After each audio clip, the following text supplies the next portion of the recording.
Assalamualaikum warahmatullahi. Jamaah sekalian yang dimuliakan Allah Subhanahu wa taala. Yakini apapun yang terjadi dalam kehidupan kita itu semua gara-gara dosa kita.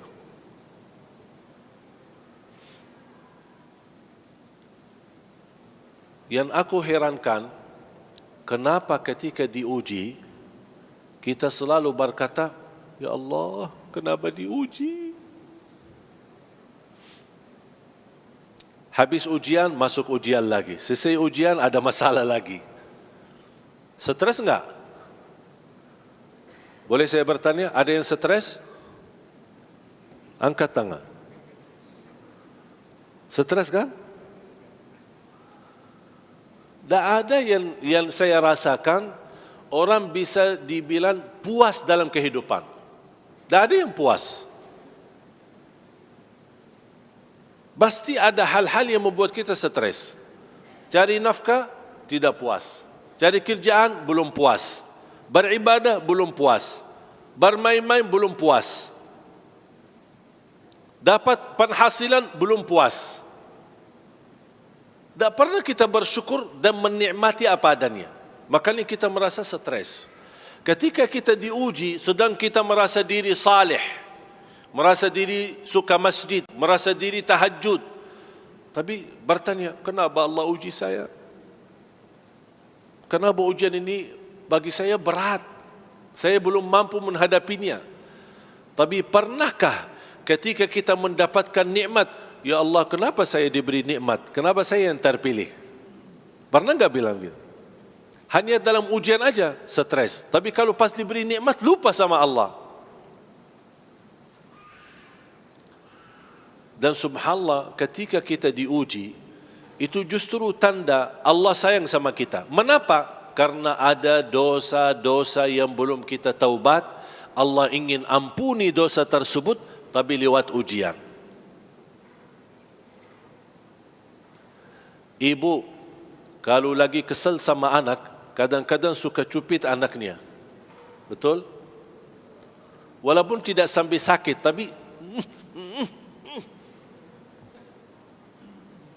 tapi kira-kira cupitan ibu kepada anak, apa ibu benci anaknya atau sayang? Pasti sayang kan? Sama Allah, kadang-kadang Allah suka cupit kita. Allah bukan menghukum kita. Dan ingat, kalau Allah menghukum kita karena dosa dan perbuatan kita, demi Allah tidak ada manusia yang bisa hidup di bumi. Tolong simpan. Surah 35 ayat 45. Surah 35 ayat 45. Sekiranya Allah berkenan menghukum manusia atas setiap kesalahannya, perbuatannya, niscaya tidak ada makhluk yang mampu hidup di bumi. Ketiduran salat subuh, tub karena hukum Allah. Tertinggal salat jamaah, tub karena hukum Allah. Satu kali bohong, tub karena hukum Allah. Habis kita, habis. Siapa yang tidak berbohong? Siapa yang tidak bersalah? Siapa yang tidak berdosa? Tapi subhanallah, kita berdosa, Allah tutupi dosa kita. Dosa lagi, Allah masih tutupi kita. Dosa lagi, Allah masih berkenan tutup dosa kita. Cuba kalau setiap dosa, bau badan kita. Dosa lagi, tambah lagi bau. Dosa lagi, keras lagi baunya.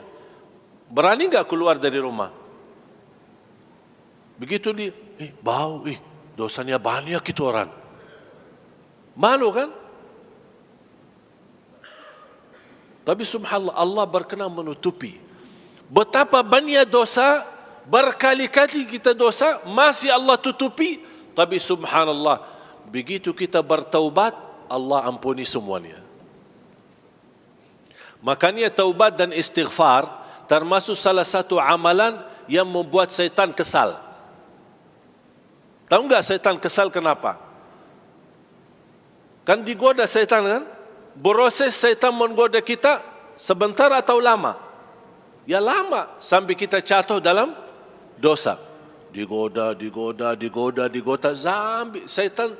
Subhanallah, syaitan salah satu makhluk yang tidak pernah putus asa. Beda sama manusia sekarang. Sebentar aja berusaha sedikit putus asa. Gagal, tidak berhasil. Kalau syaitan menggoda kita sampai titik terakhir nafas ruh keluar, baru dia berhenti. Tak akan berhenti menggoda manusia sampai dia meninggal.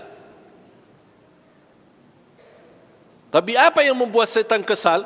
Habis dia sudah berkali-kali berupaya, bertahun-tahun membuat kita jatuh dalam dosa, dia merasa diri bangga dan senang karena berhasil menggoda manusia.